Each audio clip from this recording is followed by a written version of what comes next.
বিচারকের কক্ষে আসামি কান্নায় ভেঙে পড়লেন। সবাই অবাক। আসামি কাঁদছে কেন?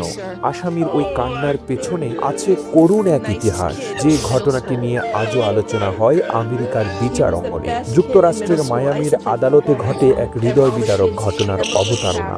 তখন 2015 সাল। নারী বিচারক মেন্ডি গ্লেজার বিচারিক আসনে বসে আছেন। তার কাঠগড়ায় আসামি আর্থার বুথ। কিন্তু এই আসামি আর বিচারক দুজনেই ছিলেন একে অপরের বন্ধু। অনেকটা রবীন্দ্রনাথের গানের মতো কাহিনী। মাঝে হলো ছাড়াছাড়ি, গেলেন কে কোথায়। শৈশবে তারা দুজনেই সহপাঠী ছিলেন, পড়তেন একই স্কুলে। ছোটবেলায় মেধাবী হিসেবে দুজনেরই সুনাম ছিল স্কুল জুড়ে। শিক্ষকরাও আলাদা করে পছন্দ করতেন মেন্ডি গ্লেজার ও আর্থার বুথকে। আর্থার বুথ খেলাধুলাতেও ছিলেন চরম পারদর্শী। তার ব্যবহারও ছিল চমৎকার। কিন্তু হঠাৎ করেই দুজনের গন্তব্য বদলে যায় দুই দিকে। স্কুল জীবন শেষে এই দুই বন্ধুর আর কোনো দেখা নেই। তারপর দীর্ঘদিন পর আবার দেখা এই আদালত কক্ষে। কি অদ্ভুত পৃথিবী! ভাবুন একবার, দুজনই মেধাবী শিক্ষার্থী হওয়ার সত্ত্বেও দুজনের জীবন একেবারে বিপরীতমুখী। একজন আজ বিচারকের আসনে, আর অন্যজন মাদক, ডাকাতি, অনুপ্রবেশের মামলায় এখন আসামি। নারী বিচারক মেন্ডি গ্লেজার আসামির কাঠগড়ায় আর্থার বুথকে দেখে চিনতে পারেন। নিশ্চিত হওয়ার জন্য জিজ্ঞেস করে, তুমি কি মায়ামি সৈকতের সেই স্কুলের ছাত্র? আর্থারের টনক নড়ল। আসামির কমলা পোশাক পরা আর্থার স্বীকার করল, হ্যাঁ, আমি সেই স্কুলেরই ছাত্র। এবং সেও বিচারকের আসনে বসে থাকা ওই নারীকে চিনতে পারল।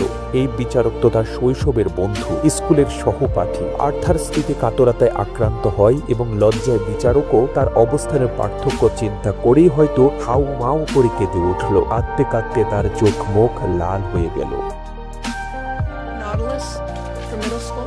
Oh my goodness. Oh my goodness. I'm sorry to see you there. I always wondered what happened to you, sir.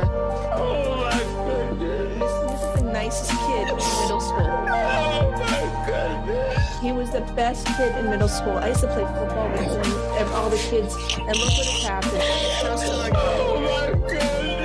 তারা আর্তনাদ করছিল। আদালত কক্ষে উপস্থিত সকলেই অবাক হলো। সকলের কৌতূহল নিবারণে বিচারক মেন্ডি বললেন, আপনারা আসামির কাঠগড়ায় যাকে দেখছেন সে ছিল আমাদের স্কুলের অন্যতম সেরা ছাত্র। বিচারক আরো বলেন, স্কুল থেকে পাশ করে বেরোনোর পর আমাদের আর দেখা হয়নি। তারপর এটাই প্রথম সাক্ষাৎ। ভাবিনি এই অবস্থায় ওকে দেখতে পাবো। আর্থারের এই পরিণতি কি করে তা জানা যায় তার বোনের ভাষ্যে। আর্থার বুথের বোন বলেন, আর্থার বরাবরই মেধাবী ছাত্র এবং ভালো অ্যাথলেট ছিল। 2-3 রকমের ভাষায় কথা বলতে পারত, কিন্তু পরবর্তীকালে মাদকের নেশা ওকে গ্রাস করে।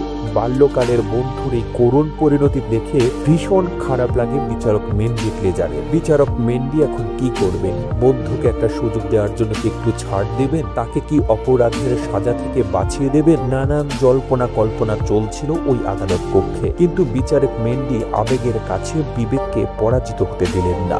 আইন যদি স্বজনপ্রীতির কাছে হেরে যায়, তাহলে বিবেকের কাঠ গড়াই বিচারক নিজেই হয়ে থাকবেন আসামি। তাই বিচারক মেন্ডি আইন মোতাবেক বিচারিক কার্যক্রম চালিয়ে যান। আইন অনুযায়ী $43,000 মুচলেখার বিনিময়ে জামিন মঞ্জুর করেন।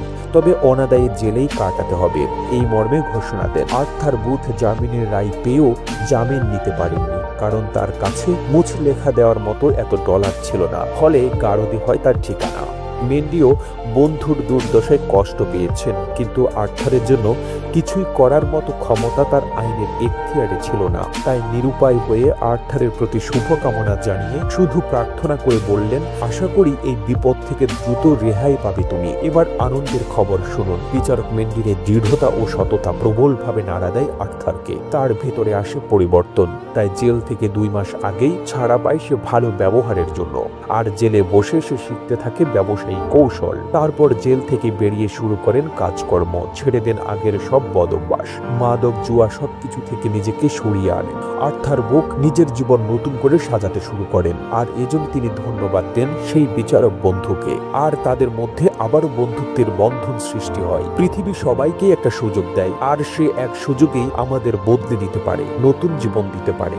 আর্থার তার জ্বলন্ত উদাহরণ, যাকে দেখে শেখা যায় পরিবর্তনের সময় কখনোই শেষ হয়ে যায় না। আপনি বাংলাদেশের কোন জেলা থেকে এই ভিডিওটি দেখছেন আমাদের কমেন্ট করে জানান। আমরা পরবর্তী ভিডিওতে আপনাকে ধন্যবাদ জানাতে ভুলব না।